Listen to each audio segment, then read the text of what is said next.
Perkenalkan, nama saya Luffy Kirinata, NIM 22111011003 dari kelas BKB semester 6, absen ketiga. Dan ini dosen pengampu MK Praktikum Assessment Test dan Non-Test yaitu Prof. Dr. I Ketut Darsana, M. PD, dan Wayan Eka Paramarta, S. PD, M. PD.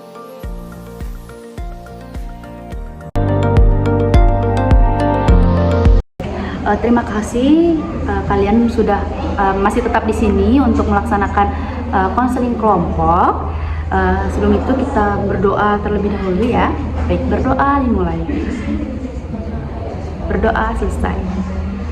Kita akan melakukan sesi konseling kelompok ini selama 10 menit. Bisa disepakati? Bisa. Sebelumnya udah pernah ngelakuin konseling kelompok? Belum. Baik, karena belum, saya jelaskan. Konseling kelompok ini adalah suatu proses di mana sekelompok individu berkumpul untuk membahas masalah pribadi, berbagai pengalaman, dan saling memberikan dukungan emosional di bawah bimbingan konselor.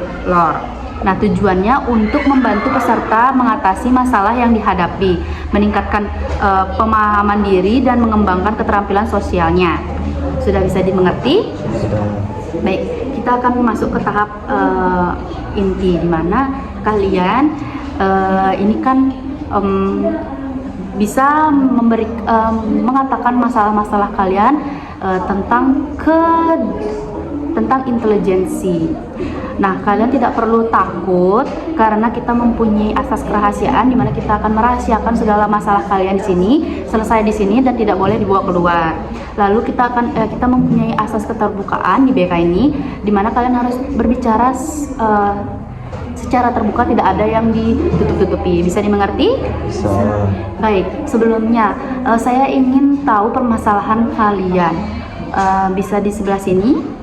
Menurut saya tidak memperhatikan guru dan tidak Mohon maaf, masalah saya.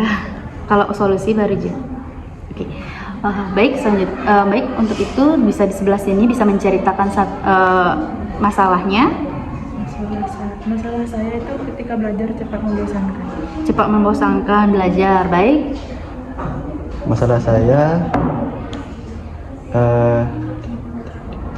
tidak termotivasi untuk belajar karena terasa membosankan. Baik, membosankan juga. Lalu ini? Masalah saya tidak bisa menyelesaikan matematika. Baik. Karena ada dua orang yang masalahnya sama, mungkin kita akan menggunakan tidak termotivasi atau malas belajar karena merasa pelajaran itu membosankan. Apakah bisa disepakati? Bisa. Baik. Nah, karena tidak termotivasi untuk belajar dan pelajaran terus membosankan, coba kalian pikirkan solusi dari seseorang yang mempunyai masalah di pembelajarannya. Dia bosan sama belajar. Ada yang bisa memberikan solusi? Baik. Menurut saya bisa mengubah suasana belajar. Seperti Mendengarkan musik. Tuh.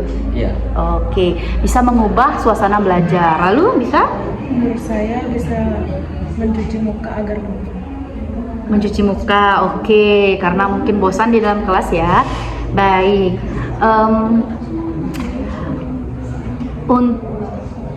Lalu karena ini masalahnya juga lumayan kita harus tangani.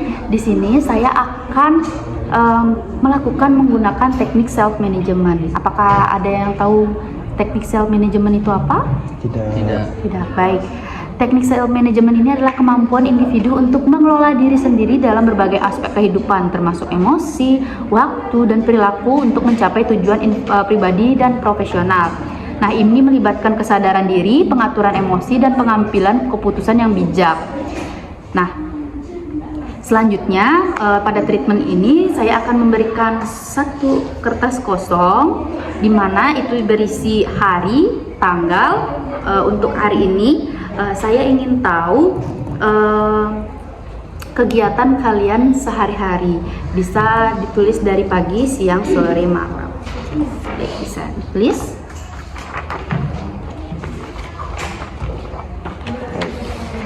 Bisa ditulis kegiatan kalian dari pagi, siang, sore, malam.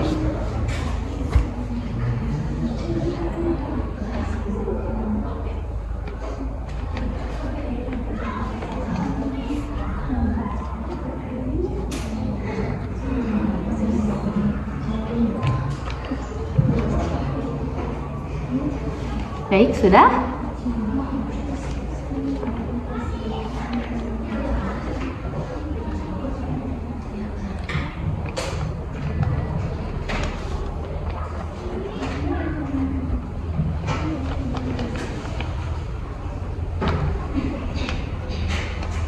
Sudah.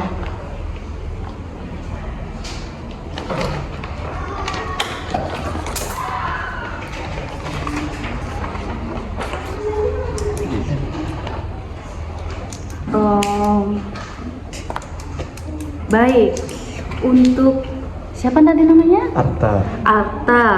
Saya lihat di sini kamu yang paling bermalas-malasan. Seperti sering ini kebanyakan main HP ya. Ya. Baik. Jadinya kamu nggak ada motivasi untuk belajar, benar? Benar. Baik. Oke. Selanjutnya ini juga Selin. Lebih scroll TikTok sering-sering ya. Baik. Untuk Raka lebih sering main layangan. Iya. Waduh, jadinya males ya untuk belajar ya, bosan kalau misalnya dalam kelas. Juga nih Raka main game aja katanya ini di sini. Oke. Selanjutnya mungkin saya kembalikan lagi. Di sini kalian bisa merefleksikan diri atau kalian menulis jadwal ulang yang lebih positif. Misalnya pagi itu kalian megang HP, kalian sekarang pagi lebih jogging, lebih ngambil kegiatan jogging daripada main HP. Yang melayangan lebih menggunakan waktunya belajar, seperti itu.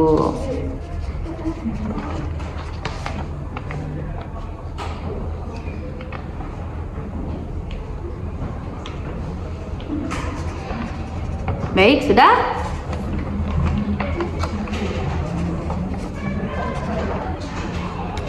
Oke, untuk Raka dan Arta. Baik. Oke, sudah. Wow, sudah ada kemajuan ya. Harusnya bagaimana? Ibu mau kegiatan positif ini kalian melaksanakan seminggu ke depan, bisa? Bisa. Nah, ibu akan ngecek setiap harinya kepada guru atau ibu bisa intip-intip di luar jendela kalian masih malas-malesan nggak, ya? Dan mungkin bisa memotivasi satu orang di kelas. Siapa yang juara satu di kelas? Raka. Raka. Raka juara satunya? Iya. Oke, bisa mencontoh Raka ya. Walaupun sering main layangan ternyata juara satu ya. Oke, nggak apa-apa. Baik, karena sudah, apakah kalian bisa berjanji untuk melakukan kegiatan positif ini selama seminggu ke depan? Bisa. Kamu bilang ragu-ragu ya? Tapi saya ragu-ragu, Bu. Apakah bisa kalian berjanji untuk kedepannya lebih positif lagi? Tapi saya ragu-ragu, Bu. Baik, Arta ragu-ragu.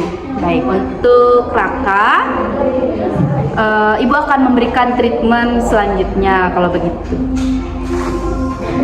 Baik, karena sesi bimbingan konseling kelompok, karena sesi konseling kelompok ini sudah berjalan, Ibu harap kalian bisa melaksanakan kegiatan-kegiatan positif itu lebih lanjut lagi seminggu ke depan.